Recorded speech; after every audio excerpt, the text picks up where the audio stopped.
Yes, my people, it is your boy VRD back at it again with another video.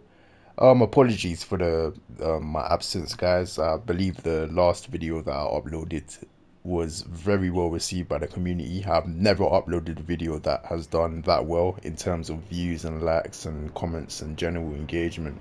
So that coupled with the fact that I had 2 weeks off of work, I got a bit comfortable, slacked off. It happens, whatever. I'm back now, hopefully.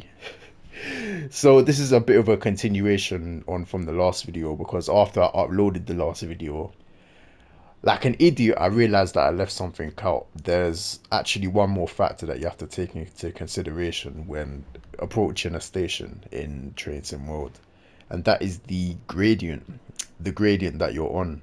Um, Quite a few of you are probably wondering what the gradient is. In simple terms, it's literally the whether the track you're traveling on is going uphill, downhill, or it's on level terrain. That is what the gradient is. And as you can imagine, the steepness of the gradient is going to vary. So I'm going to run you guys through two more examples, two more approach scenario example things of me approaching a station, and I'm just gonna explain how the gradient can impact your ability to stop, so to speak. Um, you're gonna understand what I mean in more detail as you watch the examples, but let's get into it, man. Right, my people. So here we are at Wandsworth Common Station on the down Brighton slow line. So we are heading southbound away from London on the slow lines. And I want you guys to make a note of the little display icon. It's the furthest display icon to the right at the top left of the screen. So just to the right of the speed display icon. That is the gradient.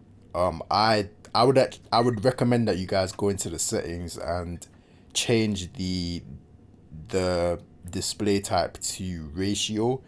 I believe by default it displays the gradient as a percentage, but I personally don't understand how how the gradient works when it's in a percentage display format. I think it's easier to understand it when it's shown as a ratio. What this is telling me, it's just changed. What does that say? Sorry, 1 in 83. Okay, so it might change again, but let's just go with 1 in 83.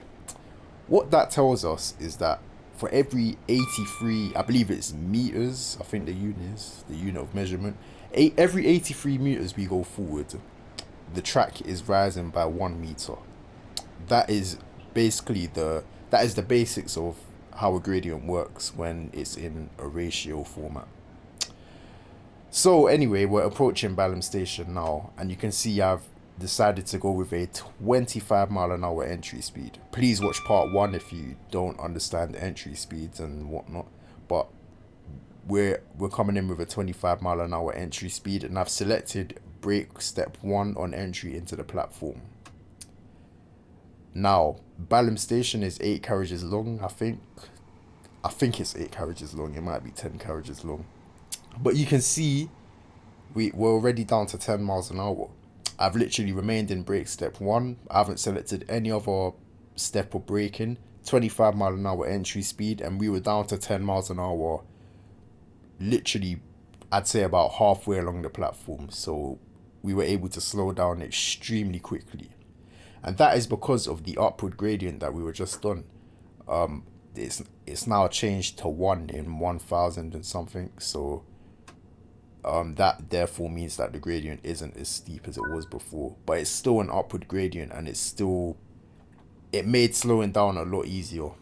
So we could have had a 30 mile an hour entry speed, or even maybe a 35 mile an hour entry speed, which I wouldn't advise, but it would have been possible. And we could have remained in brake step one after entering the platform and stopped well before the end of the platform because of that steep upward gradient going into Balham Station in the southbound direction. So now we're looking at another example. This time we're heading in the opposite direction. So we are heading towards London, approaching Balham Station. So clearly that means we're going to be heading downhill this time. So I want to show you guys how the ability to slow down is affected depending on whether you're going uphill or downhill. So we're coming around the corner now. It's a 40 mile an hour speed limit on the approach to Balham Station, but I'm still gonna slow it right down and have the same 25 mile an hour entry speed, go into brake step one and just leave it so I can show you guys the difference in the ability to slow down. So here comes the platform. Just gave it a burst of brake step 2 to be down to 25. Now that we are down to 25, reducing that down to brake step 1. And you can see the gradient indication is telling us that we are on, this time on a downward 1 in, I cannot see what that says. -1 in 123. So the minus tells us that it is a downward gradient this time, obviously. And that is going to continue to change as we get further along the platform because the gradient does get steeper. And you guys can see that we're about 2 to 3 carriage lengths from the end of the platform, and we're only down to 10 miles an hour now. So slowing down was actually a lot more difficult due to the downward gradient because of how gravity works and everything. That tells us that if I was to enter the platform at 30 miles an hour and try to come to a stand using just brake step 1, I wouldn't be able to. I would fly right through the other end of the platform. Mixing brake step 2 in with it, I'd obviously still be able to stop in time, but it's just to try and show you guys how the gradient affects your ability to slow down. Right, my people, so that is all I had to show you guys today, but it really highlights the importance of route knowledge. Route knowledge is your best friend. You need to understand the route that you're driving on as well as the train that you're driving, which is why I always advise that newer players, I advise you guys to head towards the Electro Star and drive it up and down either the London commuter route or the Southeastern high speed route. Those are the two routes where you're gonna, they're very straightforward and simple routes to drive on with simple trains. So you're gonna get a good understanding of train handling and whatnot. But yes, guys, you really need to understand the gradient of each station that you're on, each station that you're approaching, I should say.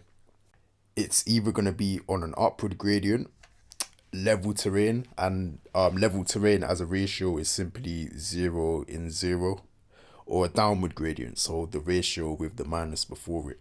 So you guys are going to have to investigate this on your journeys and make a note of it. But yeah, that concludes this video. I'd like to thank you guys for taking the time to watch it. Constructive feedback and criticism is more than welcome in the comment section below, and if you'd like to further support the channel, please consider liking and subscribing. I will catch you guys in the next one. Love.